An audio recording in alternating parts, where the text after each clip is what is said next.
దీపావళి మీ జీవితంలో వెలుగులు నింపాలని ఆశిస్తూ హరీష్ ది బెస్ట్ అకాడమీ అందిస్తోంది అన్ని ఆన్లైన్ కోర్సులపై భారీ తగ్గింపు.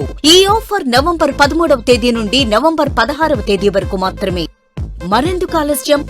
వెంటనే గూగుల్ ప్లే స్టోర్ నుండి Harish the best academy app ని డౌన్లోడ్ చేసుకోండి. Harish the best academy. Phone 8341116915. Hi friends, welcome to Harish academy.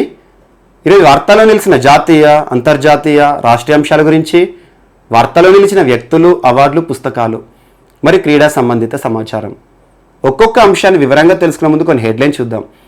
ఈరోజు ఎమ్మెల్సీ ఎన్నిక విధానం, ఏ రాష్ట్రాల్లో ఎమ్మెల్సీలు ఉన్నారు, తెలంగాణ రాష్ట్రంలో నూతనంగా గవర్నర్ కోటాలో నియమితులైపోయే అభ్యర్థులు ఎవరు, వారికి సంబంధించిన అంశాలేంటి, మరియు సదత్ రెహమాన్ బంగ్లాదేశ్కి సంబంధించి 17 సంవత్సరాల కుర్రాడు అంతర్జాతీయ బాలల శాంతి పురస్కారం గెలుపొందడం జరిగింది. తను ఏ రంగంలో కృషి చేస్తున్నాడు, తనకు సంబంధించిన అంశాలు, మరియు వార్తలు నిలిచిన తెగ సర్నా ట్రైబ్. జార్ఖండ్ రాష్ట్ర అసెంబ్లీ ఇటీవల ఒక తీర్మానం చేసింది ఈ తెగ విషయంలో, భారత ప్రభుత్వాన్ని అభ్యర్థిస్తోంది. దానికి సంబంధించిన అంశాలేంటి, మరి ఈరోజు నూతన క్షిపణి ప్రయోగంతో DRDO వార్తలు నిలిచింది మరొకసారి. QR శామ్ మిసైల్, దీని యొక్క లక్ష్య ఛేదన ఏంటి, దీని యొక్క ప్రత్యేకతలు ఏంటి, ఏ ప్రాంతంలో జరపబడింది, మరియు 2068లో ప్రపంచమే అంతమైపోతుందని చెప్పేసి ఒక ఆస్ట్రాయిడ్ వార్తలు నిలిచింది. నాసా ప్రయోగాలు చేస్తుంది, దానికి సంబంధించిన అంశాలు ఏంటి. మరి ఈరోజు విపత్తు సహాయ నిధి కింద 6 రాష్ట్రాలకు కేంద్ర హోంశాఖ నిధులను విడుదల చేసింది. దానికి సంబంధించిన అంశాలు ఏంటి, ఏ రాష్ట్రాలు ఉన్నాయి, మరియు దాంతోపాటు మయన్మార్లో ఇటీవల ముగిసిన ఎన్నికలు, వాటి యొక్క ఫలితాలు ఏంటి, మరియు వీటితో పాటు ఇటీవల చైనా 4 దేశాలతో వర్చువల్ కాన్ఫరెన్స్ జరిగింది, దాని యొక్క ఉద్దేశం ఏంటి, మరియు భారతదేశము కొన్ని వ్యాధుల విషయంలో సాధించిన పురోగతి ఏంటి, మరి ఈరోజు కొన్ని వ్యాధులకు సంబంధించి బీమా పాలసీలు వార్తలు నిలిచినాయి, వాటికి సంబంధించిన అంశాలు, మరియు పెద్దపల్లి, సిద్దిపేట ఈరోజు వార్తలు నిలిచాయి, వాటికి సంబంధించిన ప్రత్యేకత ఏంటి. వీటితో పాటు మిస్లేనియస్ అంశాలు, ఒక్కొక్క టాపిక్ని ఇంటర్లింక్ చేసుకుంటూ నేర్చుకుందాం. సో ముందుగా ఎమ్మెల్సీలకి సంబంధించిన అంశం, member of legislative council, MLC. And గుర్తుంచుకోండి, ఇప్పటికి ఒక 2 టైమ్స్ మీకు రిపీట్ చేశాను, ఎమ్మెల్సీ ఎన్నిక విధానం కానివ్వండి, మరియు ఎమ్మెల్సీలు ప్రతి రాష్ట్రంలో ఉండరు. ప్రతి రాష్ట్రంలో కూడా అసెంబ్లీలో ఉండేవారు మనకు ఎమ్మెల్యేలు మనం చూస్తూ ఉంటాము, మెంబర్ ఆఫ్ లెజిస్లేటివ్ అసెంబ్లీ. కానీ కొన్ని రాష్ట్రాల్లో మాత్రమే ఎమ్మెల్సీలు ఉంటారు. ఈరోజు ఈ ఎమ్మెల్సీ ఎన్నిక మరొకసారి వార్తలు నిలుస్తోంది, తరచూ వార్తలు నిలుస్తోంది. ఇటీవల మనం చూసాం, తెలంగాణ రాష్ట్రానికి సంబంధించి కల్వకుంట్ల కవిత గారు ఎన్నిక కావడం జరిగింది ఎమ్మెల్సీలకు సంబంధించి. అలా ఒక్కొక్క రంగం నుండి ఎమ్మెల్సీలు ఎన్నిక కావడం జరుగుతుంది. ఈ రోజు తెలంగాణ రాష్ట్రం విషయంలో గవర్నర్ కోటాలో నామినేట్ చేయబడిన 3 ఎమ్మెల్సీలు వార్తలు నిలిచారు. మోస్ట్ ఇంపార్టెంట్, యాక్చువల్గా ఎమ్మెల్సీలు ప్రతి రాష్ట్రంలో ఉండరు.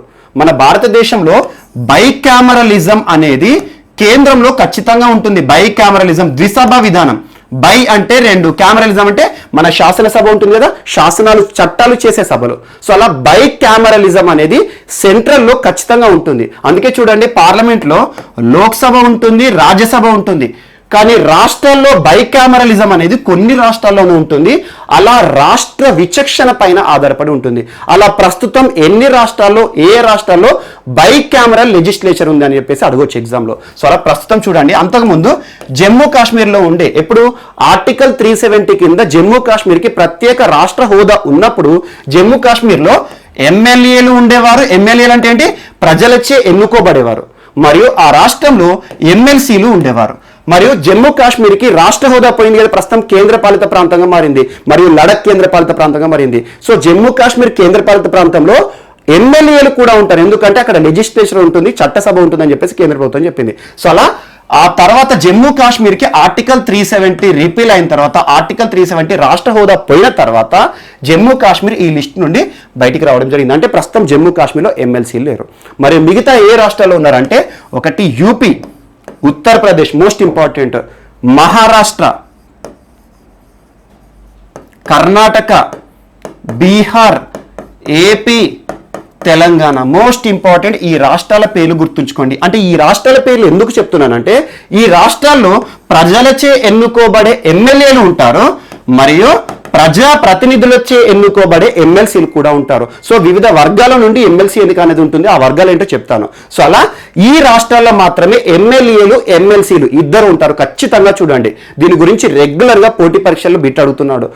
ఈ క్రింది వాటిలో ఏ రాష్ట్రాల్లో ద్విసభా విధానం అమల్లో ఉంది? ద్విసభా విధానం అంటే ఏంటి? బైకామరా లెజిస్లేచర్. ద్విసభా విధానం అమల్లో ఉంది. అలా బైకామరలిజం ఈ రాష్ట్రాల్లో మాత్రమే ఉంది. అంటే ఈ రాష్ట్రంలో ఎమ్మెల్యేలు ఉంటారు, ఎమ్మెల్సీలు ఉంటారు.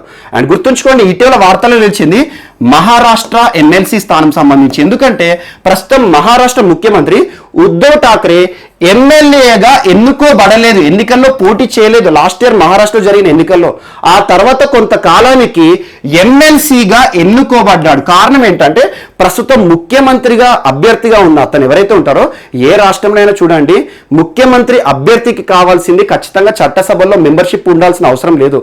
ఎన్నిక ముఖ్యమంత్రిగా నియమితుడైన తర్వాత 6 నెలల్లో ఏదో ఒక చట్టసభ్యులో సభ్యత్వం ఉంటే సరిపోతుంది. అలా ఎమ్మెల్యేలు ఉండే సభ ఉందనుకోండి, ఏదైనా రాష్ట్రంలో ఎమ్మెల్యేలు మాత్రమే ఉంటే ఖచ్చితంగా ఎమ్మెల్యేగా గెలవాలి, లేదంటే ఎమ్మెల్సీగా కానీ ఉండాలి. అలా చట్టసభల్లో ఏదో ఒక సభ్యత్వం తీసుకోవాలి 6 నెలల్లో. అందుకే చూడండి, లాస్ట్ ఇయర్ నవంబర్ నుండి ఈ మే వరకు కూడా అసలు ఉద్ధవ్ ఠాక్రే 6 నెలలు గడుస్తోంది, ఏ సభలో కూడా సభ్యత్వం లేదు. తను ముఖ్యమంత్రిగా కొనసాగుతాడని చెప్పేసి ఒక చిన్న వివాదం, విమర్శ చాలా వరకు కూడా చాలా మంది చర్చించుకున్నారు. సో అలా మహారాష్ట్రకి సంబంధించి ఎమ్మెల్సీ స్థానము ఇటీవల చాలా వరకు వార్తలు నిలిచింది. ఖచ్చితంగా గుర్తుంచుకోండి మహారాష్ట్ర గురించి.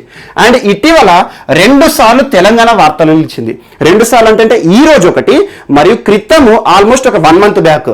సో తెలంగాణకు సంబంధించి స్థానిక సంస్థల కోటాలో కవిత గెలుపొందడం జరిగింది అని చెప్పేసి మీకు వార్తల వ్యక్తుల కింద చెప్పాను. సో అలా లాస్ట్ మంత్ 12th డేట్కి రిజల్ట్ కూడా రావడం జరిగింది. మనకి ముఖ్యంగా అక్టోబర్లో జరిగిన ఎమ్మెల్సీ ఎన్నికలు. సో అలా అక్టోబర్కి సంబంధించి కవిత గారు గెలిచారు ఎమ్మెల్సీగా అని చెప్పేసి మీకు లాస్ట్ మంత్ చెప్పాను. సో అలా ప్రస్తుతం తెలంగాణ రాష్ట్రానికి సంబంధించి ఎమ్మెల్సీకి సంబంధించి చాలా వరకు వార్త సర్క్యులేట్ అవుతుంది. కాబట్టి రాష్ట్రాల్లో కానివ్వండి, రాష్ట్రీయ పరీక్షలో కానివ్వండి, దేశ స్థాయిలో కానివ్వండి, ఎమ్మెల్సీలు ఏ రాష్ట్రాల్లో ఉన్నారని అడగవచ్చు. మరి ఈ ఎమ్మెల్సీలు ఏ రాష్ట్రాల నుండి ఎన్నికైనా కూడా ఏ వర్గాల నుండి ఎన్నికవుతారు, దీని గురించి ఖచ్చితంగా చూడండి. సో అదేంటంటే ఇప్పుడు ఎగ్జాంపుల్ చూడండి, తెలంగాణ రాష్ట్రంలో 40 మంది సభ్యులు ఉన్నారు, ఎమ్మెల్సీలు 40 మంది ఉన్నారు. సో ఈ 40 మందిలో అసలు ఏ రంగాల నుండి ఎమ్మెల్సీ సభ్యులు ఎన్నుకోబడతారు అది ఇంపార్టెంట్. ఒకటి 1/3 ఆఫ్ టోటల్ మెంబర్స్, 1/3 ఆఫ్ 40 ఆ రాష్ట్రంలో ఉండే ఎమ్మెల్యేలు ఎన్నుకుంటారు. ఎమ్మెల్సీ సభ ఎలా ఉంటుంది అనేది. మరియు మరొక 1/3 ఆఫ్ 40 తెలంగాణ గురించి చెప్తున్నాను. తెలంగాణలో మొత్తం 40 స్థానాలు ఎమ్మెల్సీలకు సంబంధించి. ఆ 40లో ఏ రంగాల నుండి సభ్యులు ఉంటారు అనేది. సో అలా 1/3 ఎమ్మెల్యేలు ఎన్నుకుంటారు, మరియు 1/3 స్థానిక సంస్థల నుండి ఎన్నుకోబడతారు. స్థానిక సంస్థలు అంటే ఏంటి? ఇటీవల జరిగిన కవిత గారి ఎన్నికలు ఉన్నాయి కదా, కవిత గారు స్థానిక సంస్థలు నిజామాబాద్లో జరిగిన ఎన్నికల నుండి గెలుపొందడం జరిగింది. సో అలా నిజామాబాద్ స్థానిక సంస్థలు ఏవైతే ఉంటాయో ఆ అభ్యర్థులందరూ మాత్రమే ఓటు వేస్తారు. ప్రజలు ఓటు వేరు, ఎమ్మెల్యేలు ఓటు వేరు. సో అలా స్థానిక సంస్థల నుండి 1/3 మరియు 1/12 ఆఫ్ టోటల్ మెంబర్స్ గ్రాడ్యుయేట్స్ ఎన్నుకుంటారు. గ్రాడ్యుయేట్స్ అంటే ఏంటి? పట్టభద్రులు అంటే ఏంటి? డిగ్రీ హోల్డర్స్ ఉంటారు కదా, అలా డిగ్రీ పట్టా ఉన్నవారు మాత్రమే ఈ ఎన్నికల్లో ఓటు వేయొచ్చు, మనం వేయొచ్చు. సో డిగ్రీ హోల్డర్ అయితే. సో అలా రానున్న ఎన్నికలు ఇటీవల చూడండి, ప్రొఫెసర్ నాగేశ్వర్ గారు గ్రాడ్యుయేట్స్ ఎన్నికల్లో నిలబడబోతున్నారు అని చెప్పేసి మనం వార్త చూస్తున్నాం. సో అలా గ్రాడ్యుయేట్స్ ఎన్నికలు రాబోతున్నాయి. అందుకే చూడండి, తెలంగాణ రాష్ట్రంలో ఎమ్మెల్సీకి సంబంధించిన అంశం తరచూ వార్తలు నిలుస్తుంది కాబట్టి ఎమ్మెల్సీకి సంబంధించి ఇంత ఎలాబొరేట్ ఎక్స్ప్లెయిన్ చేస్తున్నాను. సో అలా రానున్న ఎన్నికలు గ్రాడ్యుయేట్స్, మరియు 1/12 ఆఫ్ టోటల్ సీట్స్ టీచర్స్ ఎన్నుకుంటారు, టీచర్స్. మరియు 1/6 ఆఫ్ టోటల్ మెంబర్స్ గవర్నర్ చే నామినేట్ చేయబడతారు. Most important. అలా ఎమ్మెల్సీ సభలో ఉండే మొత్తం సభ్యులు ఒకే వర్గం నుండి రారు, ఒకే రంగం నుండి రారు. అలా వీరందరూ కూడా ఎన్నుకుంటే ఎమ్మెల్సీ సభ అనేది పూర్తవుతుంది. Most important. ఇది ఏ రాష్ట్రంలో అయినా కూడా ఇదే ఎన్నిక విధానం ఉంటుంది. ఇంతకు మీకు చెప్పిన రాష్ట్రంలో యూపీ కానీ, మహారాష్ట్ర కానీ, కర్ణాటక కానీ, బీహార్ కానీ, ఏపీ కానివ్వండి, ఈ అన్ని రాష్ట్రాల్లో కూడా ఎమ్మెల్సీ సభలో ఉండే ఎన్నిక విధానం ఇదే. సో ఎంత శాతం మంది ఈ టోటల్ హౌస్ లో గ్రాడ్యుయేట్స్ ఎన్నుకుంటారు, టీచర్స్ ఎంతమందిని ఎన్నుకుంటారు, గవర్నర్ చే ఎంతమంది నామినేట్ అవుతారంటే ఈ రేషియో గుర్తుంచుకోండి. ఏ రాష్ట్రంలో అయినా టోటల్ మెంబర్స్ ఈ పర్సెంటేజ్ ఆధారంగా వారు ఎన్నుకోబడతారు. సో ఇదొకటి ఇంపార్టెంట్. ఈ కాన్సన్ట్రేషన్ ఏదైతే ఉందో ఖచ్చితంగా గుర్తుంచుకోండి. 1/3 ఎమ్మెల్యేలు, 1/3 స్థానిక సంస్థలు, లోకల్ బాడీస్ అంటాము. మరియు దాంతోపాటు 1/12 గ్రాడ్యుయేట్స్, 1/12 టీచర్స్, ఆ తర్వాత 1/6 of the total members of the house are elected by or nominated by governor. ఆ రాష్ట్ర గవర్నర్ చే నామినేట్ చేయబడతారు. మరి గవర్నర్ చే నామినేట్ చేయబడాలంటే వారు ఏ రంగాల్లో విశిష్ట గుర్తింపు పొందిన వారే ఉండాలంటే science, social service, arts, literature, cooperative societies నుండి వివిధ రంగాల్లో ఎవరైతే ప్రముఖులుగా గుర్తించబడతారో వారిని నామినేట్ చేస్తారు. సో ఈ రోజు ఎందుకు ఈ టాపిక్ చెప్తున్నా అంటే తెలంగాణ రాష్ట్రంలో గవర్నర్ కోటాలో 3 వ్యక్తులు ఈ రోజు వార్తల్లో నిలిచారు. మోస్ట్ ఇంపార్టెంట్, నిన్న జరిగిన తెలంగాణ రాష్ట్ర కేబినెట్ ఉంది కదా, ఆ కేబినెట్ తీర్మానం ఆధారంగా 3 వ్యక్తులని కేబినెట్ ఆమోదించింది. అంటే ఆ 3 వ్యక్తులని గవర్నర్ ఖచ్చితంగా ఎమ్మెల్సీ సభలో నామినేట్ చేస్తాడు. ఆ 3 వ్యక్తుల పేర్లేంటో ఇప్పుడు చూడండి. మోస్ట్ ఇంపార్టెంట్, ఒకటి గోరేటి వెంకన్న. గోరేటి వెంకన్న మన అందరికీ తెలుసు, ప్రజా గాయకుడు, ఉద్యమ గాయకుడు, చాలా పాటలు పాడతాడు. చాలా పాటల ద్వారా కూడా దేశమంతా కూడా గుర్తింపు తెచ్చుకున్నాడు.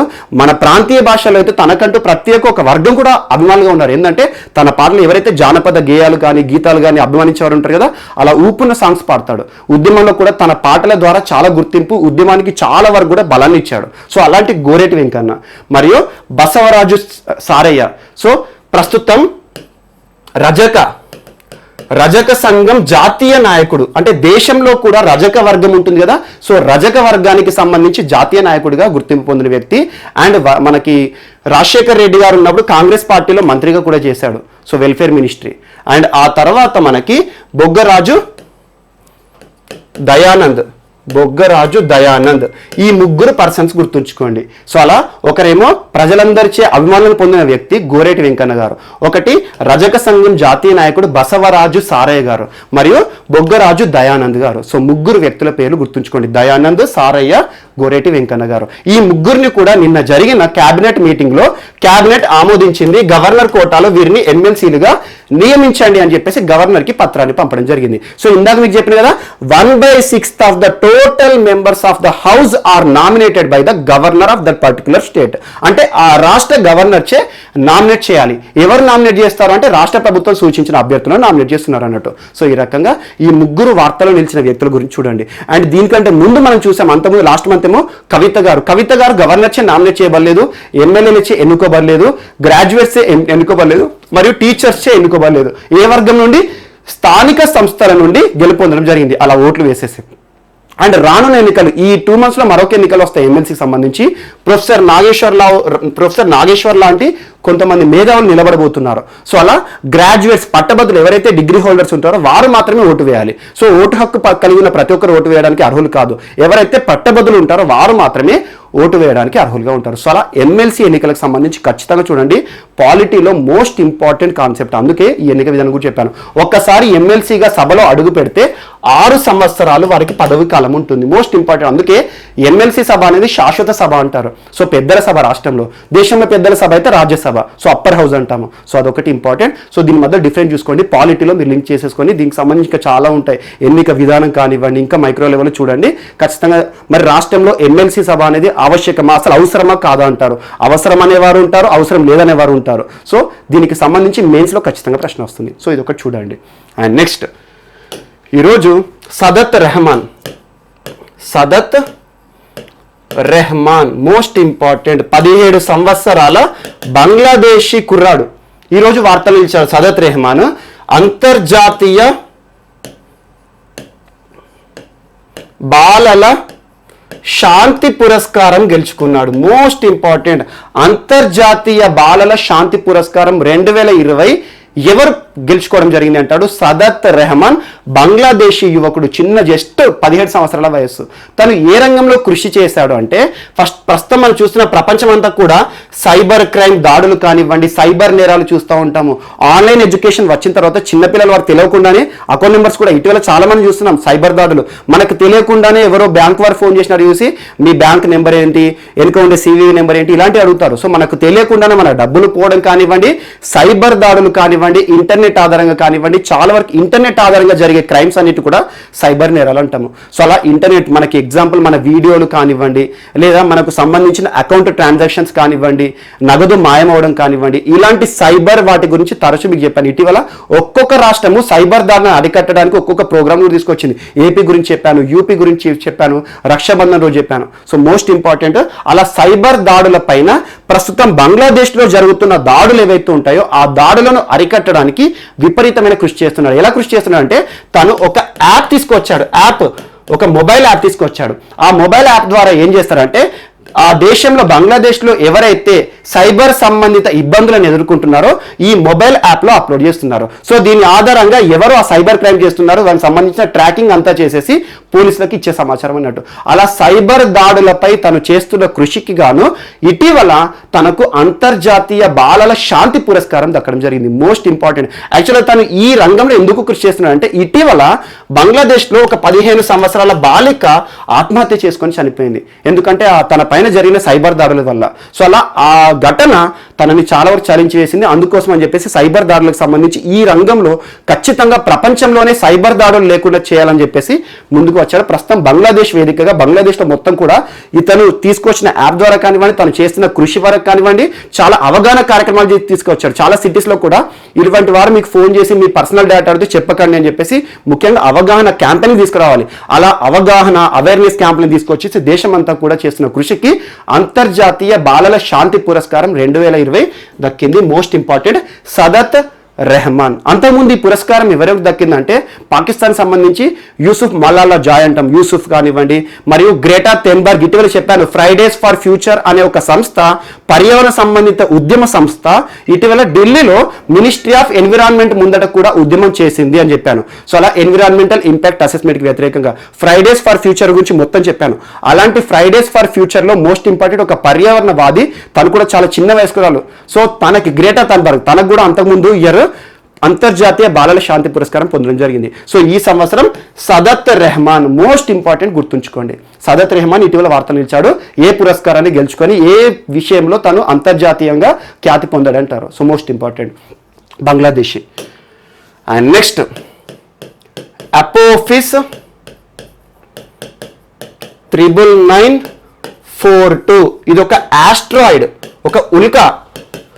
ఆస్ట్రాయిడ్ తోక చుక్కలు మనం అంటాం కదా, ఒక ఆస్ట్రాయిడ్ ఈ రోజున వార్తలు నిలిచింది. యాక్చువల్ అపోఫిస్ 99942 ఇటువంటి ఆస్ట్రాయిడ్ గురించి ఇటీవల మీకు తరచు చెప్తున్నాను. అంతేందుకు జస్ట్ ఒక 10 days బ్యాక్ సైకే 16 అని చెప్పాను. 16 సైకే అని చెప్పేసి ప్రపంచంలో ఇప్పటివరకు కనుగొనబడిన అతిపెద్ద ఒక మెటల్ ఆస్ట్రాయిడ్ అని చెప్పేసి, దాని విలువ కూడా చాలా వరకు కూడా చాలా విలువైంది, ఒక మెటల్తో చేయబడిన ఉల్క అని చెప్పేసి సైకే 16 గురించి చెప్పాను just 1 week 10 days back.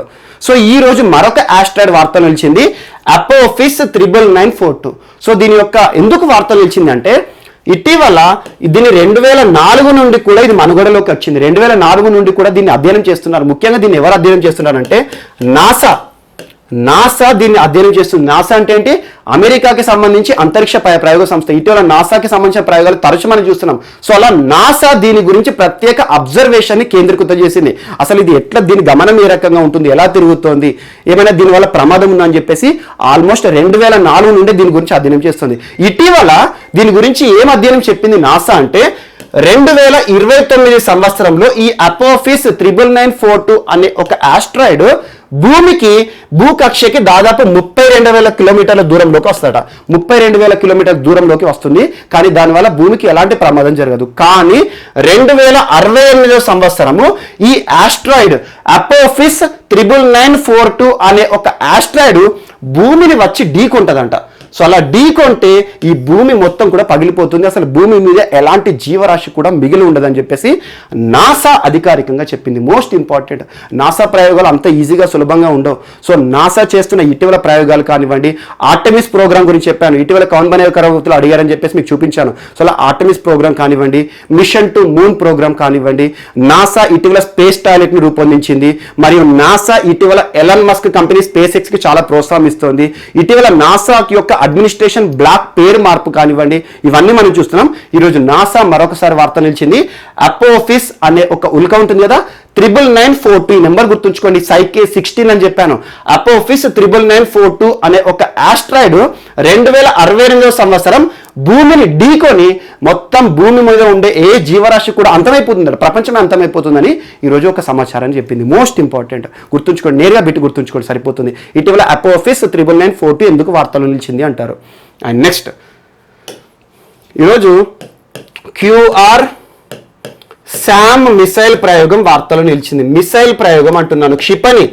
And గుర్తుంచుకోండి, డిఆర్డిఓ చేసిన క్షిపణి ప్రయోగం ఇటీవల తరచూ డిఆర్డిఓ వార్తలు నిలిచింది. గడిచిన 2 నెలలు అనుకోండి, ఆల్మోస్ట్ 2 నెలల నుండి దాదాపు 15-16 ప్రయోగాలు చేసింది. ఒక్క రక్షణ రంగంలోనే కాదు, దేశ రక్షణ రంగంలోనే కాదు, ఆరోగ్య రక్షణలో చేస్తుంది. ఇటీవల ఫైర్కి సంబంధించి బస్సులో జరిగే ప్రమాదాలు కానివ్వండి, fire detection and suppression system అని చెప్పాను, అలా ఎఫ్డిఎస్ఎస్ వ్యవస్థ గురించి లాస్ట్ టైం మనం డిఆర్డిఓ చేసిన ప్రయోగాల గురించి చూసాం. అండ్ ఇటీవల డిఆర్డిఓ చేస్తున్న మిసైల్ ప్రయోగాల్లో మోస్ట్ ఇంపార్టెంట్ శౌర్య కానివ్వండి, బ్రాహ్మోస్ అడ్వాన్స్డ్ వర్షన్ కానివ్వండి, పృథ్వీ కానివ్వండి, రుస్తోమ్ 2 అన్మాన్డ్ ఎయిర్ వెహికల్, రుద్రం మరియు స్మార్ట్ టర్పిడో, చాలా ప్రయోగాల గురించి చూస్తున్నాం. డిఆర్డిఓ తరచూ క్షిపణి ప్రయోగాలతో వార్తలు నిలుస్తుంది. వీటన్నిటి గురించి చూడండి, తరచూ వార్తలు నిలుస్తుంది, అన్ని చూస్తున్నాం. సో అలా డిఆర్డిఓ ఈరోజు క్యూఆర్ శామ్ అనే ఒక మిసైల్ ప్రయోగం చేసింది. ఈ మిసైల్ యొక్క ప్రయోగం, దీని యొక్క ఉద్దేశం ఏంటంటే ఇది surface to air missile. Surface to air అంటున్నాను అంటే భూమి ఉపరితలం పైన దీన్ని లాంచ్ చేస్తే, దీన్ని పేలిస్తే పైన గాల్లో ఉండే లక్ష్యాన్ని ఛేదిస్తుంది. అంటే ఏంటి, శత్రు దేశాలకి సంబంధించి యుద్ధ విమానాలు కానీ ఇవన్నీ ఉంటాయి కదా, అలా వాటిని ఛేదించి వారిని ధ్వంసం చేసే ఉద్దేశంతో దీన్ని లాంచ్ చేయడం జరిగింది. మోస్ట్ ఇంపార్టెంట్, ఇటీవల సర్ఫేస్ టు సర్ఫేస్ అంటే ఏంటి, సర్ఫేస్ టు ఎయిర్ అంటే ఏంటి, ఎయిర్ టు సర్ఫేస్ అంటే ఏంటి, ఎయిర్ టు ఎయిర్ అంటే ఏంటి, ఇవి తరచూ వార్తలు ఇస్తే వాటి గురించి ఖచ్చితంగా చూడండి. మీకు సైన్స్ అండ్ టెక్నాలజీ అడుగుతారు. సో అలా క్యూఆర్ శామ్ నిన్న జరిగింది ఎక్కడ అంటే ఒడిషా తీరం చాందీపూర్లో ఇంటిగ్రేటెడ్ టెస్ట్ రేంజ్ నుండి దీన్ని ప్రయోగించారు. సో అలా ఎలా ప్రయోగించారంటే ఈ వెహికల్ నుండి ఈ మిసైల్ని కాల్ చేశారు. ఆటోమేటిక్గా ఏమవుతుంది, పైన పయనించే ఒక అన్మాన్డ్ విమానం అంటే మానవరహిత విమానం బాల్షి. సో మానవరహిత విమానాన్ని అనుకున్న లక్ష్యాన్ని సూటిగా చేరింది. అలా ఆ విమానం కూడా తటస్థంగా ఉండదు, అది కూడా గమనంలో ఉంటుంది, మూమెంట్లో ఉంటుంది. అలా మూమెంట్లో ఉండే విమానాన్ని ఇది సులభంగా ఛేదించేసేసి ఆల్మోస్ట్ 30 కిలోమీటర్స్ పరిధిలో ఉండే ఏ లక్ష్యాన్నైనా ఛేదిస్తుందని చెప్పేసి నిన్న విజయవంతమైన పరీక్ష క్యూఆర్ శామ్ మిసైల్ ప్రయోగం. Most important. సో ఇటీవల డిఆర్డిఓ చేసిన క్యూఆర్ శామ్ మిసైల్ ఏ ఉపరితలం నుండి మనకి గగనతలంలోక, లేకపోతే ఉపరితలం నుండి ఉపరితలానిక, గగనతలం నుండి గగనతలంక, గగనతలం నుండి ఉపరితలంక అంటారు. సో అలా ఇది ఉపరితలం నుండి గగనతలానికి చేసి విజయవంతం సాధించడం జరిగింది. అలా ఒక అన్మాన్డ్ ఎయిర్ వెహికల్ అంటే ఏంటి, మానవ రహిత, మనిషి ఉన్నారనుకోండి ఇది కాలిస్తే ఆటోమేటిక్ చచ్చిపోతారు. సో అలా మనము ఎవరిని కూడా అట్లా రిస్క్ లో పెట్టాం. అందుకోసం అన్మాన్డ్ ఎయిర్ వెహికల్ అంటే ఇటీవల కాలం మనం రుస్తోమ్ 2 అని చెప్పాను కదా, అలాంటిది ఒక అన్మాన్డ్ ఎయిర్ అంటే మానవుడు లేని ఒక విమానాన్ని ప్రయోగించడం జరిగింది. ఆ విమానాన్ని అనుకున్న లక్ష్యంలో, ఇది అనుకున్న సమయంలో ఛేదించింది, దాన్ని మొత్తం తుక్కు చేరిపాల్సింది. సో ఈ రకంగా క్యూఆర్ శామ్ మిసైల్ ఈ రోజున వార్తలు నిలిచింది. Most important. సో డిఆర్డిఓ తరచూ చేస్తున్న ప్రయోగాలు అన్నిటి గురించి కూడా ఖచ్చితంగా చూడండి. అండ్ నెక్స్ట్ ఈరోజు మరొక అంశం. అండ్ ఇంకోటి చూడండి, డిఆర్డిఓ ప్రయోగాలు అనగానే, డిఫెన్స్ రీసెర్చ్ డెవలప్మెంట్ ప్రయోగాలు అనగానే ఎక్కడైనా కూడా చూడండి ఇటీవల ఒడిషా నుండి జరుగుతున్నాయి. ఒడిషాలోని బాలాపూర్, అబ్దుల్ కలాం వీలర్ ఐలాండ్. అదే అంతరిక్ష ప్రయోగాలు ఇస్రో అనగానే మనం నెల్లూరులోని శ్రీహరికోట, తరచూ ఈ పదాన్ని చెప్తున్నాను. ఇటీవల పిఎస్ఎల్వి C-49 ప్రయోగం ఎక్కడ జరిగింది, Nellore Sriharikota.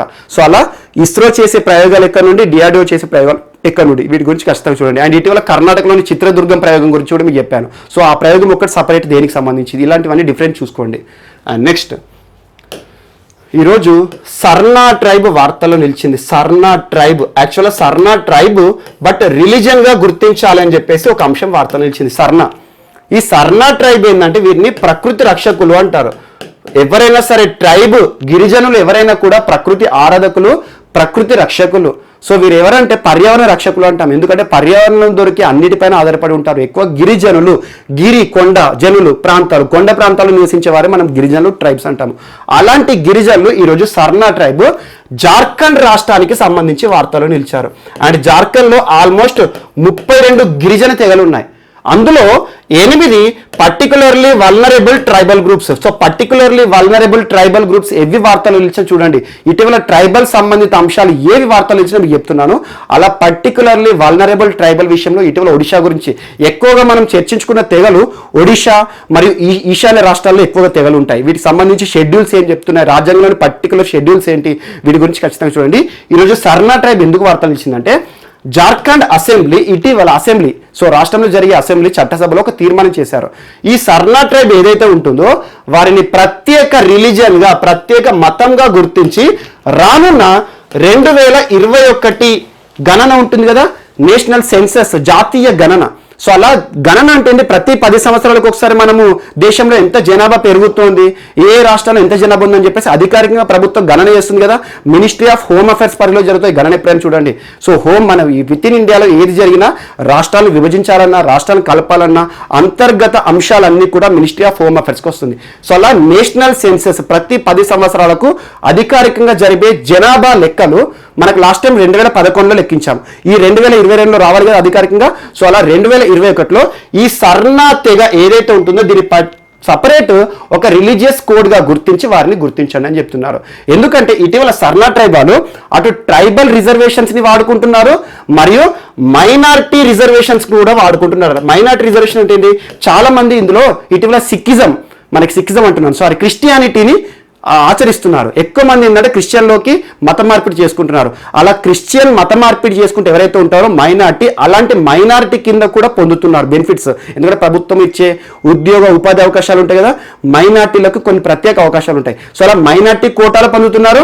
At the same time tribal కోటాలో కూడా ట్రైబల్కి రిజర్వేషన్ ఖచ్చితంగా ఉంటుంది, ట్రైబల్ కోటాలు పొందుతున్నారు. మరియు ఇంకొకటి ఏంటంటే ఇటీవల 2011 జనాభా గణనలో దాదాపు దేశవ్యాప్తంగా 50 లక్షల మంది ఈ సర్నా తెగవారు ఎవరైతే ఉన్నారో వారు ప్రత్యేకంగా వాళ్ళు రిలీజియన్ కింద గుర్తించారట. వారికి ఫామ్స్ ఇచ్చారు కదా, మన ఇంట్లో ఎంతమంది ఉన్నారని చెప్పేసి, మీ రిలీజియన్ ఏంటి, హిందువా, ముస్లిమా, క్రిస్టియానిటీ ఉంటుంది కదా, వారు ఏం చెప్పారంటే ప్రత్యేక రిలీజియన్ గా గుర్తించుకున్నారట. సో వారి కోరిక మేరకు ఈ సర్నా తెగ వారిని ప్రత్యేక ఒక మతంగా గుర్తించి వారిని జనగణనలోకి తీసుకోండి. ప్రస్తుతం భారతదేశంలో 50 లక్షలకు పైగా ఈ సర్నా తెగవారు ఉన్నారని చెప్పేసి జార్ఖండ్ అసెంబ్లీ ఒక తీర్మానాన్ని తీసుకొని కేంద్ర ప్రభుత్వానికి సబ్మిట్ చేయడం జరిగింది. మోస్ట్ ఇంపార్టెంట్ అసలు ఎందుకంటే ఇటీవల వీరికి సంబంధించి కొన్ని రిజర్వేషన్ సంబంధిత అంశాలు వివాదాన్ని రేపుతున్నాయి. జార్ఖండ్ రాష్ట్రంలో అటు మైనారిటీ రిజర్వేషన్లు పొందుతున్నారు, మైనారిటీలకు రాజ్యాంగం ఇచ్చే కొన్ని బెనిఫిట్స్ ఉంటాయి. మోస్ట్ ఇంపార్టెంట్ ఆర్టికల్ 29, 30 అలా మైనారిటీ రిజర్వేషన్స్ ని పొందుతున్నారు. ఎట్ ద సేమ్ టైం ట్రైబల్కి ఏదైతే ఉంటుందో గిరిజనులకి మనకు వచ్చే తెగలకు సంబంధించి రిజర్వేషన్ ఉంటాయి కదా, అలా తెగలకు పొందే రిజర్వేషన్స్ కూడా పొందుతున్నారు, డబల్ రిజర్వేషన్ పొందుతున్నారు అని చెప్పేసి చాలా మంది వీరిపైన విమర్శలు చేస్తున్నారు. సో ఇందుకోసం ఏం చేసింది అయితే వారిని సపరేట్ మతంలో గుర్తించండి లేదా తెగగానే గుర్తించండి, కానీ రానున్న 2021 జనాభా గణనలో మాత్రం వీరిని సపరేట్ రిలీజియన్ గా గుర్తించండి అని చెప్పేసి ఒక తీర్మానాన్ని చేసిన రాష్ట్రం ఏదంటారు అని గుర్తుంచుకోండి. వీరు కేవలం జార్ఖండ్ రాష్ట్రంలోనే లేరు, దేశవ్యాప్తంగా చాలా రాష్ట్రాల్లో ఉన్నారు. సర్నా తెగవారు ఈ ఒక్క జార్ఖండ్లోనే లేదు, ఆ జార్ఖండ్, మధ్యప్రదేశ్ కానివ్వండి, బీహార్ రాష్ట్రంలో కానివ్వండి, అక్కడక్కడ ఉన్నారు. కానీ జార్ఖండ్ రాష్ట్రం వీరిపైన తీర్మానం చేసింది. రానున్న 2021 జనాభా గణనలో వీరి ప్రత్యేక ఒక మతంగా, రిలీజియన్ గా గుర్తించాలి, ఒక ప్రత్యేక కోడ్ ఇవ్వండి వారి కోసం అని చెప్పేసి వీరికి తీర్మానం చేయడం జరిగింది. ఇది ఒకటి కూడా ఈరోజు ఇంపార్టెంట్. అండ్ నెక్స్ట్, సో ఈరోజు మన నెక్స్ట్ టాపిక్ వచ్చేసి మయన్మార్కి సంబంధించిన అంశం. Myanmar and most important, last time మనం మయన్మార్ గురించి ఎప్పుడు చర్చించుకున్నాం, ఆల్మోస్ట్ 10 days బ్యాక్. ఇటీవల భారత ప్రభుత్వం మయన్మార్కి ఒక బహుమానం, ఒక గిఫ్ట్ ఇవ్వడం జరిగింది, ఒక జలాంతర్గామి సబ్మెరైన్ అని చెప్పాను. దాని పేరేంటి ఖచ్చితంగా గుర్తుంచుకోండి, రానున్న పోటీ పరీక్షలు అడుగుతారు. భారత ప్రభుత్వం ఏ దేశానికి బహుమానాలు ఇస్తోంది, వాటి పేర్లు ఏంటి, ప్రత్యేకత ఏంటి. సో అలా మయన్మార్ ప్రభుత్వానికి ఒక జలాంతర్గామి సబ్మెరైన్ ఇచ్చింది ఐఎన్ఎస్ సింధువీర. కరెక్ట్ 10 days బ్యాక్ చెప్పాను మీకు, ఐఎన్ఎస్ సింధువీర. ఎగ్జామ్లో ఎలా అడుగుతారు, ఇటీవల ఐఎన్ఎస్ సింధువీర అనే ఒక సబ్మెరైన్ లేదా జలాంతర్గామిని భారత ప్రభుత్వం ఏ దేశానికి బహుమానంగా ఇచ్చింది అంటారు, మయన్మార్కి. అండ్ ఇక్కడ ఇంకొక అంశాన్ని కన్ఫ్యూజ్ అవ్వకండి, భారత ప్రభుత్వం ఇటీవల జస్ట్ 2 days బ్యాక్ మీకు చెప్పాను, బంగ్లాదేశ్ కి కూడా ఇటీవల కొన్ని బహుమానాలు ఇచ్చింది. బహుమానాలు అదేంటంటే 20 సైనిక అశ్వాలు, గుర్రాలు మరియు 10 జాగిలాలను బహుమానంగా ఇచ్చింది. ఇదేమో బంగ్లాదేశ్ కి భారత ప్రభుత్వం ఇవ్వడం జరిగింది. మరియు మయన్మార్కి ఏమో భారత ప్రభుత్వం ఒక సబ్మెరైన్ ఇచ్చింది. సో వీటి గురించి ఖచ్చితంగా చూడండి. ఇటీవల భారత ప్రభుత్వం ఏ దేశానికి ఎలాంటి ప్రోత్సాహం కానీ బహుమానాలు కానీ గిఫ్ట్స్ కానీ ఇస్తుందో వాటి గురించి ఖచ్చితంగా చూడండి. నేమ్స్ కూడా గుర్తుంచుకోండి. సో ఈ రెండింటి గురించి మనం చూస్తాం. సో ఈ రోజు మరొకసారి మయన్మార్ వార్త నిలిచింది. ఎందుకంటే ఇటీవల లాస్ట్ సండే గడిచిన ఆదివారం మయన్మార్లో ఎన్నికలు జరిగాయి. సో ప్రభుత్వ ఏర్పాటును నిర్ణయించే ఎన్నికల్లో ఇటీవల ఏ పార్టీ విజయం సాధించింది అంటారు? National league for democracy. Most important, national league for democracy. So national league for democracy అనే పేరు చెప్పగానే, ఈ పార్టీ చెప్పగానే ఒక ప్రభావవంతమైన మహిళ పేరు గుర్తుకు రావాలి. Aung San Suu Kyi. Most important. Almost ఒక 10 to 15 years నుండి ప్రపంచవ్యాప్తంగా కూడా తన పేరు వినబడుతోంది, తను చూస్తూనే ఉన్నాం మనం. అలా ఆంగ్ సాన్ సూకీ ఆధ్వర్యంలో ఉన్న నేషనల్ లీగ్ ఫర్ డెమోక్రసీ తిరిగి అధికారాన్ని చేజెక్కించుకుంది. Most important. సో చాలా మంచి రికార్డు సృష్టించింది. ఈ ఎన్నికల్లో చాలా స్థానాలు పొంది ఎగువ దిగువ 2 సభల్లో కూడా ఆల్మోస్ట్ 346 స్థానాల్లో గెలుపొంది ప్రభుత్వాన్ని ఏర్పాటు చేయబోతోంది national league for democracy. And ఇటీవల చూడండి, ప్రపంచవ్యాప్తంగా ప్రభావాన్ని చూపిస్తూ వార్తలు నిలుస్తున్న మహిళల పేరు ఖచ్చితంగా చూడండి. ఇటీవల మనం చూసాం న్యూజిలాండ్లో జెసిండా అడర్న్ ఇటీవల జరిగిన ఎన్నికల్లో తన పార్టీ లేబర్ పార్టీ, ఆ పేరు గుర్తుంచుకోండి, లేబర్ పార్టీ ఇప్పటి వరకు న్యూజిలాండ్ చరిత్రలోనే ఎవరూ పొందని స్థానాలు, ఎవరు పొందని ఓట్ల శాతాన్ని పొంది రికార్డు సృష్టించారు. జెసిండా అడర్న్ న్యూజిలాండ్ ప్రపంచవ్యాప్తంగా ప్రభావం చూపుతున్నారు. మరి ఈ రోజు ఆంగ్ సాన్ సూకీ ఆధ్వర్యంలో ఉన్న national league for democracy. So ప్రభుత్వ ఏర్పాటుకు ఎన్ని స్థానాలు కావాలి? మ్యాజిక్ నెంబర్ అంటే 322 కావాలి, ఎగువ దిగువ సభ రెండిట్లలో కలిపి. సో అలా 322 రావాలి. కానీ ఈ పార్టీకి గణనీయంగా 346 స్థానాలను పొంది తిరిగి అధికారాన్ని ఏర్పాటు చేయబోతున్నారు. Most important. డైరెక్ట్ ఎగ్జామ్ పెట్టారు. ఇటీవల మయన్మార్లో జరిగిన ఎన్నికల్లో ఏ పార్టీ గెలిచింది? ఆ మహిళ పేరు ఏంటి అంటారు? ఆంగ్ సాన్ సూకీ. తరచూ మనం వింటున్న పేరే. సో అలా ఆంగ్ సాన్ సూకీ పార్టీ ఈ రోజు మరొకసారి వార్తలు నిలిచింది. మయన్మార్లో ప్రభుత్వాన్ని ఏర్పాటు చేయబోతోంది. అండ్ ఇందులో కొన్ని అంతర్గత అంశాలు మనకు అవసరం లేదు ఎగ్జామ్లో. మయన్మార్లో యాక్చువల్గా 2008లో కొన్ని సంస్కరణలు వచ్చాయి, సైనిక సంస్కరణలు. ఏ పార్టీ ప్రభుత్వాన్ని ఏర్పడినా కూడా 100% వారికి అధికారం ఉండదు. సో 25% ప్రభుత్వంలో 25% అధికారము సైన్యం చేతిలో ఉంటుంది. సో అలా సైన్యం కూడా మద్దతిస్తేనే ఎలాంటి సంస్కరణలైనా, రాజ్యాంగ సవరణలైనా కూడా అమల్లోకి వస్తాయి. సో అలా సైన్యం చేతిలో 25% ఖచ్చితంగా స్థానాలు ఉండాల్సిందే. సో అవన్నీ కూడా అంతర్గత అంశాలు మయన్మార్ సంబంధించి మనకు అవసరం లేదు. మనకైతే పోటీ పరీక్షలు ఎలా పెట్టాడుతారంటే ఇటీవల మయన్మార్లో జరిగిన ఎన్నికల్లో ఏ పార్టీ విజయం సాధించింది, ఆ మహిళ పేరు ఏంటి అంటారు. సో తిరిగి అధికారాన్ని చేపట్టబోతున్నారు. మోస్ట్ ఇంపార్టెంట్ మయన్మార్కి సంబంధించిన అంశము. నెక్స్ట్ ఈరోజు మరొక అంతర్జాతీయ అంశము, international vaccine access centre report. Access centre report ఒక నివేదిక వార్తలు నిలిచింది. ఇంటర్నేషనల్, అంతర్జాతీయ పరంగా international vaccine access centre report ప్రపంచవ్యాప్తంగా అన్ని దేశాలను సర్వే చేసి ఏ దేశంలోని ప్రభుత్వాలు ఆ దేశంలో ఉండే చిన్నతనంలో ఇన్ఫాంట్స్ ఉంటారో అలా చిన్నతనంలో ఏవైతే ఎసెన్షియల్ వ్యాక్సిన్స్ అవసరమో ఆ వ్యాక్సిన్ అవసరాన్ని తీరుస్తున్నాయి, ఈరోజు వ్యాధుల బారిన పడకుండా కాపాడుతున్నాయి అనే అంశం ఆధారంగా భారతదేశం గురించి ఈ రిపోర్ట్ ఏం చెప్తుంది అంటే ఆల్మోస్ట్ 90% చిన్నారులకు భారత ప్రభుత్వము వ్యాక్సిన్ సరఫరాను చేస్తోంది. సో వ్యాక్సిన్ ఆవశ్యకతను తీర్చడంలో భారత ప్రభుత్వాన్ని మనం ఎంత మెచ్చుకున్నా తక్కువ అని చెప్పేసి ఈ రిపోర్ట్ చెప్పడం జరిగింది. మనం కూడా చూస్తున్నాం ఈరోజు పోలియో ఫ్రీ దేశంగా భారత ప్రభుత్వము అవతరించింది. మనం చూసాము భారతదేశం అవతరించింది. పోలియో అసలు కేసెస్ లేవు. సో అలా పోలియో కేసెస్ లేకుండా చేయడానికి భారత ప్రభుత్వం ఏం చేసింది, చిన్నతనంలోనే ప్రతి ఒక్కరు కూడా గవర్నమెంట్ ఫ్రీగా వ్యాక్సిన్ అని ఇచ్చింది. అలా వైరస్ తో వచ్చే పోలియో ఏదైతే ఉంటుందో ఆ పోలియో వ్యాధి రాకుండా చిన్నతనంలోనే పోలియో చుక్కలని మనం పోలియో ఆధారం చూస్తాం కదా. సో అలా వ్యాక్సిన్ సరఫరా విషయంలో భారత ప్రభుత్వం చేసిన కృషి ఫలితమే ఈరోజు పోలియో ఫ్రీ దేశంగా భారతదేశం అవతరించింది. అలాంటివి సో అలా ఎసెన్షియల్ వ్యాక్సిన్స్ ఏవైతే ఉంటాయో ఆ ఎసెన్షియల్ వ్యాక్సిన్ల యొక్క అవసరాన్ని తీర్చడంలో భారత ప్రభుత్వం 90% టార్గెట్ ని రీచ్ అయింది అని చెప్పేసి ఈ రిపోర్ట్ లో చెప్పడం జరిగింది. అందులో కొన్ని వ్యాక్సిన్స్ ముఖ్యంగా ఏవేవంటే ఒకటి DPT, diphtheria pertussis tetanus and pneumococcal conjugate virus vaccine, pneumococcal conjugate vaccine, మరియు రోటా వైరస్, మరియు హెచ్ఐబి. సో ఇలాంటి వ్యాక్సిన్స్ ఏవైతే ఉంటాయో వీటి విషయంలో ఎసెన్షియల్ వ్యాక్సిన్స్ విషయంలో భారత ప్రభుత్వం ఈ సరఫరా చేయడం ద్వారా చాలా వ్యాధులు అనేవి తగ్గుతున్నాయి. చిన్నతనంలోనే వ్యాక్సిన్ సరఫరా చేయడం వల్ల వ్యాక్సిన్లు వేయడం ద్వారా పెద్ద అయిన తర్వాత ఎవరికి కూడా వ్యాధుల బారిన పడట్లే అని చెప్పేసి భారతదేశం గురించి ఇంటర్నేషనల్ వ్యాక్సిన్ యాక్సెస్ సెంటర్లో 90% వ్యాక్సిన్స్ అనేవి ఈరోజు చిన్నతనంలోనే రీచ్ అవుతున్నాయి. సో భారత ప్రభుత్వం చేసిన కృషిని మెచ్చుకోవచ్చు అని చెప్పింది. అందులో DPT and measles, so most important ఈ 5 వ్యాక్సిన్ల పేరు గుర్తుంచుకోండి. డిపిటి డిప్తీరియా, పర్టిసిస్, టెటానస్, మరియు న్యూమోకోకల్ కాంజుగేట్ వైరస్ వ్యాక్సిన్, మరియు రోటా వైరస్, హెచ్ఐబి, మరియు మిజిల్స్, మంప్స్, రుబెల్లా అంటాం ఎంఎంఆర్. సో అలాంటి వ్యాక్సిన్ సరఫరా చేయడం ద్వారా ఈరోజు ఎలాంటి వ్యాధుల బారిన కూడా చిన్నపిల్లలు పడకుండా భారత ప్రభుత్వం అద్భుతంగా పనిచేస్తుందని ప్రపంచంలోనే వ్యాక్సిన్ల విషయంలో అద్భుత పనితీరు ప్రదర్శించే దేశంగా భారతదేశం అవతరించింది. Most important. సో ఇదొకటి కూడా. అండ్ గుర్తుంచుకోండి, ప్రపంచంలో దాదాపు 29% చిన్నారులు 5 సంవత్సరాల లోపే చనిపోతున్నారు. ఎందుకంటే సరైన సమయంలో వ్యాక్సిన్ అందక. సో చాలా మంది చిన్నారులు కూడా న్యూమోనియా, డయేరియా ఇలాంటి వాటి బారిన పడి చిన్నపిల్లలు 5 సంవత్సరాలు నిండే లోపల ఇన్ఫాంట్ మోర్టాలిటీ రేట్ ఎక్కువగా ఉంటుందని చెప్పేసి కూడా ఈ రిపోర్ట్ చెప్పింది. ప్రపంచవ్యాప్తంగా ఎక్కువగా ఏ వ్యాధుల బారిన పడి చిన్నపిల్లలు ప్రాణాలు కోల్పోతున్నారు? ఇన్ఫాంట్స్ అంటే న్యూమోనియా మరియు డయేరియా. సో ఇది ఒకటి మోస్ట్ ఇంపార్టెంట్. సో అలా ఈ international vaccine access centre report అనేది ఒకటి వార్తలో నిలిచింది. అండ్ ఇంకొక అంశం, దీనికే హెల్త్ రిలేటెడ్ అంశం ఒకటి యాడ్ చేసుకోండి.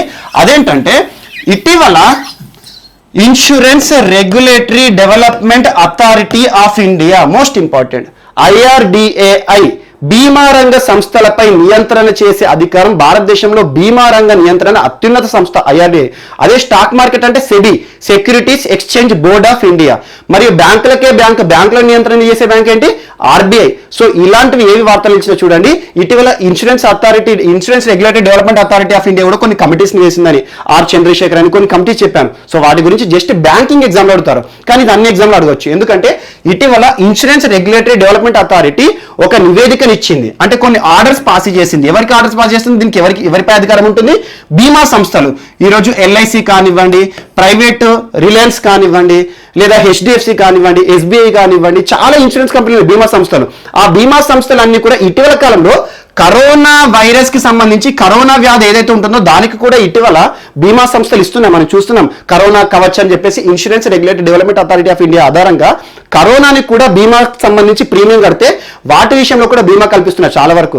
అండ్ చూడండి, ఇటీవల కరోనా కవచ్ పేరిట చాలా బీమా సంస్థలు. ఎగ్జాంపుల్ ఏం చేస్తాం, మనం ఎంతో కొంత ప్రీమియం కడతాం. సో 1 year వ్యాలిడిటీ ఉంటుంది. ఏ రోజైతే మనం ప్రీమియం కట్టేసేసి మనం ఆ బీమాని పొందుతామో, ఆ ఇన్సూరెన్స్ క్లెయిమ్ చేసుకుంటామో, అప్పటి నుండి 15 days వరకు ఈ బీమాకి సంబంధించి ఎలాంటి క్లెయిమ్ ఉండదు. ఎగ్జాంపుల్, నేను ఈరోజు కరోనా వైరస్ బారిన పడ్డం కూడా చాలా వరకు కాస్ట్ అనేది ఉంటుంది. ప్రైవేట్ హాస్పిటల్ జాయిన్ అయితే 10 లక్షలు 15 లక్షలు ఖర్చు పెట్టాల్సిన అవసరం ఉంది. సో అలాంటి పరిస్థితులు నేను పెట్టలేను. ఏం చేస్తాను, ఎంతో కొంత premium 25,000 35,000 depending on my age ఒక బీమా సంస్థకి పే చేస్తాను. వారు ఏం చేస్తారు, 1 year లోపల నాకు ఎప్పుడు కరోనా వ్యాధి వచ్చినా కూడా దానికి అయ్యే ఖర్చు ఒకవేళ హాస్పిటల్ ఉంటుందా అందులో 10 లక్షల 15 లక్షలు అనేది ఉంటుంది టాప్ లిమిట్. అప్పటి వరకు ఆ క్యాప్ వరకు వాళ్ళే ఖర్చును భరిస్తారు. సో ఆటోమేటిక్గా నాకు ఒక రక్షణ అనేది ఉంటుంది. కానీ ఇక్కడ ఏముంటుందంటే, ఈ రోజు నేను ఒక ప్రీమియం కట్టేసి పాలసీ తీసుకున్నాను అనుకోండి, పాలసీ తీసుకున్న తర్వాత 15 days లో మాత్రం 15 days తర్వాత మాత్రమే అమలు అవుతుంది. ఎందుకంటే ఎగ్జాంపుల్ కొంతమంది ఉంటారు, ఈ రోజు కరోనా పాజిటివ్ వచ్చింది అనుకోండి, ఇప్పుడే బీమా తీసుకుందాం అనుకుంటారు, ఇప్పుడే పాలసీ క్లెయిమ్ చేసుకుందాం అనుకుంటారు. సో అటువంటివి ఏవైతే ఉంటాయో ఇమ్మీడియట్ గా కేసెస్కి వర్తించవు. 15 days ఎందుకంటే ఇంక్యుబేషన్ పీరియడ్ ఉంటుంది కదా, అలా వైరస్ మన శరీరంలోకి ప్రవేశించి దాని లక్షణాలు చూపించడానికి ఆల్మోస్ట్ 14-15 రోజులు టైం పడుతుంది.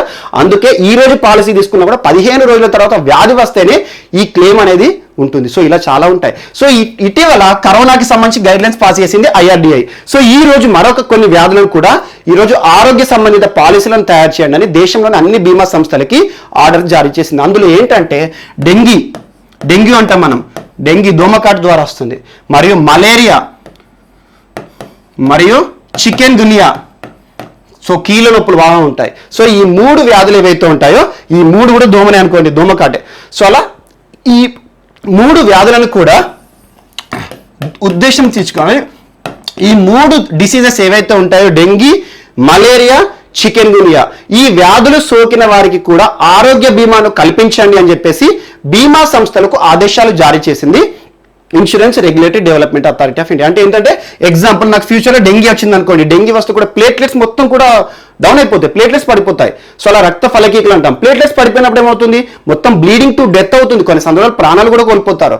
సో ఇలాంటి డెంగీ వ్యాధి బారిన పడ్డవారు సివియర్గా హాస్పిటల్ చేయాలని కూడా చాలా ఖర్చుతో కూడుకున్న పని. సో ఇలాంటిప్పుడు ఏం చేస్తారు, నాకు ఫ్యూచర్లో డెంగీ వచ్చింది అనుకోండి, ఈ 1 yearలో డెంగీ వచ్చింది అనుకోండి, సో నాకు అయ్యే ఖర్చు ఏదైతే ఉంటుందో బీమా సంస్థలు భరించాలి. అందుకోసం నేను ఏం చేయాలి, ప్రీమియం కడతాను. ఒకవేళ నాకు ఏ వ్యాధి రాలేదనుకోండి, ఆ ప్రీమియం కూడా వాళ్ళకి పోతుంది. సో అలా ప్రీమియం ఆధారంగా 1 year లోపు ఏదైనా వ్యాధి, ఈ వ్యాధులు వస్తే వీటికి కూడా పాలసీలు రెడీ చేయండి అని అన్ని బీమా సంస్థలకు ఈరోజు insurance regulatory development authority of India orders జారీ చేసింది. Most important. అలా 15 days, ఈ రోజు పాలసీ కట్టిన తర్వాత 15 days తర్వాతనే ఇవి వార్తలు అమల్లోకి వస్తాయి. ఎందుకంటే ఈ రోజు నాకు వెంటనే డెంగీ వచ్చి వెంటనే పాలసీ తీసుకుంటే వెంటనే క్లెయిమ్ ఇవ్వరు.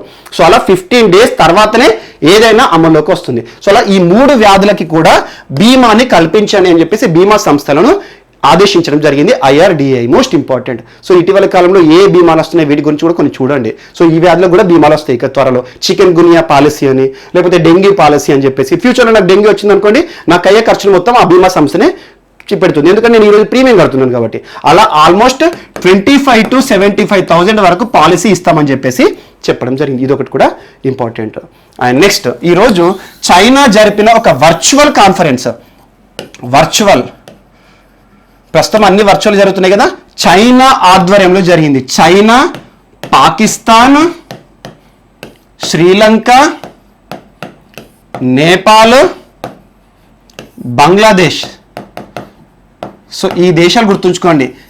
5-party మీటింగ్ అని చెప్పారు, దీనికి పేరు కూడా పెట్టారు. సో చైనా ఈ 4 దేశాలను దగ్గర పిలిచేసేసి ఒక వర్చువల్ కాన్ఫరెన్స్ జరిపింది. ఎందుకంటే ప్రస్తుతం COVID-19 పరిస్థితుల కాలంలో ఈ దేశాలకు అయ్యే ఆర్థిక సహాయాన్ని మేమే చేస్తామని చెప్పింది. ఆటోమేటిక్గా గుర్తుంచుకోండి, ఈ 4 దేశాలు భారతదేశం చుట్టుపక్కల ఉన్న దేశాలు. సో ఒకవైపు వెస్ట్ సైడ్ చూస్తే పాకిస్తాన్ ఉంటుంది, కింద చూస్తే శ్రీలంక ఉంటుంది, పైన చూస్తే నేపాల్ ఉంటుంది, పక్కకు చూస్తే బంగ్లాదేశ్ ఉంటుంది. సో అలా భారతదేశం చుట్టుపక్కల ఉండే దేశాలను మరింత దగ్గర చేసుకోవడానికి కోవిడ్ పరిస్థితుల కాలంలో, ఈ విపత్తు కాలంలో మీకు ఏమైనా సమస్యలు ఉన్నా కూడా ఆర్థిక సదుపాయాలు కలవాలని కూడా మేము ప్రొవైడ్ చేస్తామని చెప్పేసి ఈ 5 దేశాలు కలిసి ఒక కూటమి లాగా ఏర్పడ్డాయి. సో ఇది ఒకటి ఇంపార్టెంట్ వర్చువల్ కాన్ఫరెన్స్. ఎందుకంటే భారతదేశానికి వ్యతిరేకంగానే ఇక్కడ మనకు అర్థమవుతుంది, ఇందులో భారత్ లేదు. సో భారతదేశం చుట్టుపక్కల ఉండే దేశాలు ఉన్నాయి, ఆసియా దేశాలు. సో వీటిని దగ్గర చేసుకుంటే ఏంటంటే ఫ్యూచర్లో ఏదైనా విపత్కర పరిస్థితి వచ్చినా కూడా ఈ దేశాలు చైనా చెప్పు చేతల్లో ఉంటాయి, చైనా చెప్పినట్టుగా వింటాయని చెప్పేసి ఈ 5 దేశాల ఆధ్వర్యంలో ఒక వర్చువల్ మీటింగ్ జరిగింది. ఎక్స్క్లూజివ్ గా COVID-19 విపత్తు కాలంలో ఈ దేశాలను మేమే ఆదుకుంటామని చెప్పేసి చైనా భరోసా ఇచ్చింది. ఆటోమేటిక్ ఏమవుతుంది, ప్రతి దేశం ఈ రోజు ఆర్థిక ఇబ్బందులను ఎదుర్కొంటుంది, మెడిసినల్ సపోర్ట్ కావాలంటుంది, ఆహార సరఫరా కావాలంటుంది. సో ఆపదలో సాయం చేశారనుకోండి, వారిని జీవితాన్ని గుర్తుంచున్నాం. సో నాకు కావాల్సింది ఎవరు సాయం చేస్తే అని చెప్పేసి వీరికి కూడా ఒక సాఫ్ట్ కార్నర్ చైనా విషయంలో వస్తుంది. సో ఆటోమేటిక్ గా ఇండియాకి యాంటీ అవకాశాలు ఉన్నాయి. సో ఒక వర్చువల్ కాన్ఫరెన్స్ ఈ రోజున జరిగింది. ఇది ఒకటి కూడా యాడ్ చేసుకోండి. బట్ అంత పెద్ద ఇంపార్టెంట్, ఎందుకంటే ఇందులో బంగ్లాదేశ్ భారత్కి ఎప్పటికీ కూడా ఒక మంచి స్నేహితుడు. అంతేందుకు ఇటీవల మీకు చెప్పాను, బంగ్లాదేశ్ కూడా భారత్ బహుమానం ఇచ్చింది. భారత్ కూడా ఎందుకంటే ఇందులో కొన్ని దేశాలకు తరచూ ఏదో ఒక రకమైన సాయం చేయడం కానివ్వండి, island nations mission Sagar 1, mission Sagar 2 అని చెప్పేసి, లేదా ఆపరేషన్ సంజీవని మాల్దీవ్స్ అని చెప్పేసి భారత్ కూడా ఎందుకు చేస్తుందంటే ఏదైనా ప్రమాద పరిస్థితిలో మనకి దేశాలు సాయంగా ఉంటాయి అని చెప్పేసి, మన చుట్టుపక్కల వాళ్ళు మనకు బలంగా ఉంటేనే ఎవరు మనం ముందుకు వచ్చినా కూడా బాగుంటామని చెప్పేసి. సో అలా చైనా చేస్తుంది, భారత్ ప్రయత్నాలు భారత్ కూడా చేస్తుంది. సో ఇది ఒక్కటి గుర్తుంచుకోండి, సరిపోతుంది. అండ్ విపత్తు అని చెప్పాను కదా, విపత్తుకు సంబంధించి విపత్తు సహాయ నిధి విషయంలో ఈరోజు కేంద్ర హోంశాఖ వార్తలో నిలిచింది. కేంద్ర హోంశాఖ. అండ్ గుర్తుంచుకోండి, భారతదేశంలో విపత్తు సంబంధిత అంశాలన్నీ కూడా మినిస్ట్రీ ఆఫ్ హోమ్ అఫైర్స్ పరిధిలోనే ఉంటాయి. సో అలా మినిస్ట్రీ ఆఫ్ హోమ్ అఫైర్స్ ఈరోజు విపత్తు సహాయ నిధి కింద ఆల్మోస్ట్ 4,381 కోట్ల రూపాయలను 6 రాష్ట్రాల కోసం విడుదల చేసింది. ఇటీవల ఏ రాష్ట్రాలు అయితే వరదల బారిన ఇబ్బంది పడ్డాయో, ఏ రాష్ట్రాల్లో అయితే ఇటీవల తుఫాన్ల బారిన ఇబ్బంది పడ్డాయో వాటి కోసం ఈ నిధులను ఉపయోగపడేటట్టు 6 రాష్ట్రాలకు కేటాయించడం, అందులో అత్యధికంగా వెస్ట్ బెంగాల్కు కేటాయించడం జరిగింది. ఆల్మోస్ట్ 2,700 పైచిలుకు కోట్లు, 2,700 కోట్లు ఈ మొత్తంలో వెస్ట్ బెంగాల్కి ఇవ్వడం జరిగింది. ఎందుకంటే ఇటీవల ఆంఫన్ తుఫాన్ మనం చూసాం, ఆంఫన్ తుఫాన్ బారిన పడ్డ వెస్ట్ బెంగాల్లో సహాయక కార్యక్రమాల కోసం ఈ నిధిని వాడుకోవచ్చు. మరియు అస్సాం, ఇటీవల మీకు తరచూ చెప్తున్నాను, అస్సాంకి సంబంధించి almost 80% of Kaziranga national park was inundated due to recent floods అని చెప్పాను. అంటే ఇటీవల వరదల కారణంగా అస్సాంలోని కాజీరంగా నేషనల్ పార్క్ కూడా తీవ్రంగా మునిగిపోయింది, 80% మునిగిపోయింది. అందుకే కదా వరదల ఉధృతిని కూడా తట్టుకునే విధంగా వరి వంగడాలు చేయాలని చెప్పేసి స్వర్ణ సబ్వని ఇంట్రొడ్యూస్ చేసింది అస్సాం. సో అవన్నీ మనం చూస్తున్నాం. సో అలా అస్సాంకి, వెస్ట్ బెంగాల్కి ఆంఫన్ తుఫాన్ బారిన పడ్డానికి, మరియు నిసర్గ తుఫాన్ వల్ల ఇబ్బంది పడ్డ రాష్ట్రం ఏంటి? మహారాష్ట్ర. మరియు ఇటీవల వరదల బారిన పడ్డ మధ్యప్రదేశ్, కర్ణాటక, సిక్కిం. సో ఈ 6 రాష్ట్రాలకు విపత్తు సహాయ నిధి కింద 4,381 కోట్ల రూపాయలను ఈరోజు కేంద్ర హోంశాఖ విడుదల చేసింది. మోస్ట్ ఇంపార్టెంట్, అత్యధికంగా వెస్ట్ బెంగాల్కి ఇవ్వడం జరిగింది. ఆల్మోస్ట్ 2,700 crores పైన. ఎందుకంటే ఇటీవల ఆంఫన్ తుఫాన్ ఇంపాక్ట్ దీనిపైన దారుణంగా పడింది. సెకండ్ అస్సాంకి పడింది, అలా అండమాన్ నికోబార్ దీవుల పైన కూడా పడింది. కానీ ఈ ప్రాంతాలు ఏవైతే ఉన్నాయో, ఈ రాష్ట్రాల్లో ఇటీవల నిసర్గ తుఫాన్ బారిన పడ్డ మహారాష్ట్రకి, మరియు వరదలు తరచూ సంభవిస్తున్న కారణంగా వీటికి, సో వీటన్నిటి కోసం విపత్తు సహాయ నిధి కింద 4,381 కోట్ల రూపాయలను విడుదల చేయడం జరిగింది. ఒక్కొక్క రాష్ట్రానికి డిపెండింగ్ ఆన్ దేర్ ఇంపాక్ట్, ఏ రకంగా ప్రభావం ఉందో దాని ఆధారంగా నిధులను ఇందులో నుండి విడుదల చేయడం జరిగింది. సో కేంద్ర హోంశాఖ అమిత్ షా గారు మోస్ట్ ఇంపార్టెంట్. అండ్ నెక్స్ట్ ఈరోజు మరొక అంశము, స్వర్ణ జయంతి ఫెలోషిప్ వార్తలు నిలిచింది. Swarna Jayanti fellowship India's independence 50th anniversary సందర్భంగా భారత ప్రభుత్వం ప్రారంభించింది.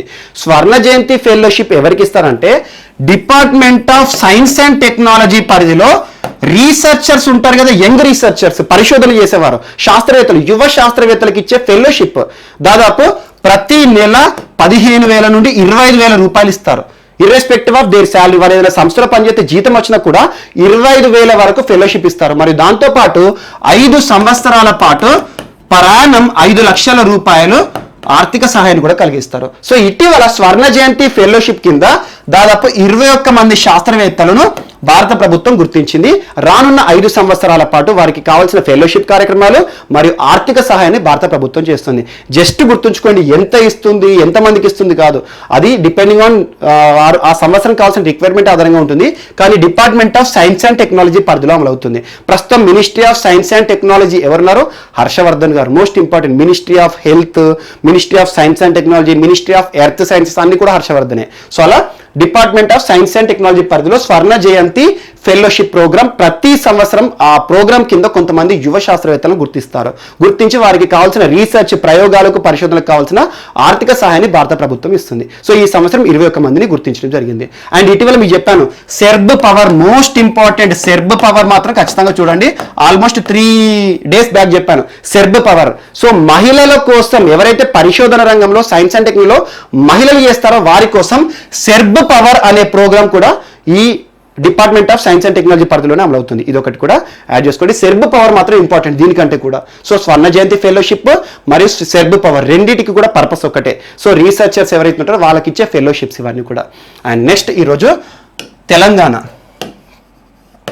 తెలంగాణలోని 2 జిల్లాలు, ఒకటి పెద్దపల్లి, 2 సిద్దిపేట. ఈ 2 జిల్లాలకి కూడా ఈ మంత్ 19th ప్రతి సంవత్సరము నవంబర్ 19th ప్రపంచ టాయిలెట్ దినోత్సవం, వరల్డ్ టాయిలెట్ డే. టాయిలెట్ దినోత్సవం సందర్భంగా భారత ప్రభుత్వము ఈ 2 జిల్లాలకి కూడా దేశవ్యాప్తంగా 20 జిల్లాలను గుర్తించడం జరిగింది. 20 జిల్లాలు ఏవైతే ఉంటాయో ఆ జిల్లాలలో మరుగుదొడ్ల ఆవశ్యకత కానివ్వండి, మరుగుదొడ్లపై అవగాహన కల్పించడం, టాయిలెట్ ఫెసిలిటీ కల్పించడం కానివ్వండి. సో అలా సొసైటీ ఎక్కడైతే ఉంటాయో ఎక్కువ జనసంచారం ఉండే ప్రాంతాల్లో కామన్ టాయిలెట్స్ చేయడం కానివ్వండి, కామన్ టాయిలెట్ ఫెసిలిటీ ఇవ్వడం కానివ్వండి. అలా ఈరోజు స్వచ్ఛ భారత్లో భాగంగా టాయిలెట్ సౌకర్యాలను కల్పిస్తున్న, అద్భుత పనితీరు కల్పిస్తున్న 20 జిల్లాలను దేశవ్యాప్తంగా గుర్తించడం జరిగింది. అందులో తెలంగాణకు సంబంధించి పెద్దపల్లి, సిద్దిపేట కూడా సెలెక్ట్ అయ్యాయి. ఈ 2 జిల్లాలకి కూడా, ఈ 2 జిల్లాల కలెక్టర్ కూడా అద్భుత పనితీరు కనబరిచినందుకు గాను సో వరల్డ్ టాయిలెట్ డే, ప్రపంచ టాయిలెట్ దినోత్సవం నవంబర్ 19th రోజున కేంద్ర ప్రభుత్వం అత్యున్నత పనితీరుకు స్వచ్ఛత పురస్కారాలు ఇవ్వబోతుంది. సో ఇది రాష్ట్రీయ అంశాలు ఇంపార్టెంట్. సో ఇవి మనకి ఈరోజు వార్తలు నిలిచిన అంశాలు. మిస్లేనియస్ అంశాలు మిగిలిపోతే మాత్రం మనం రేపటి క్లాస్లో చూద్దాం. రేపు కలుద్దాం. Thank you.